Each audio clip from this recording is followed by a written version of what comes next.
کس نے کہہ دیا کہ اسلام میں محبت کرنا حرام ہے؟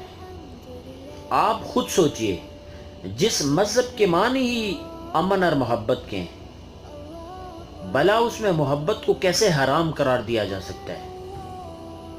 اسلام میں محبت کرنا بالکل جائز ہے، لیکن شرط یہ ہے کہ اس کو حلال طریقے سے اپنایا جائے، نہ کہ حرام طریقوں سے کر کے اس کو گندا کر دیں۔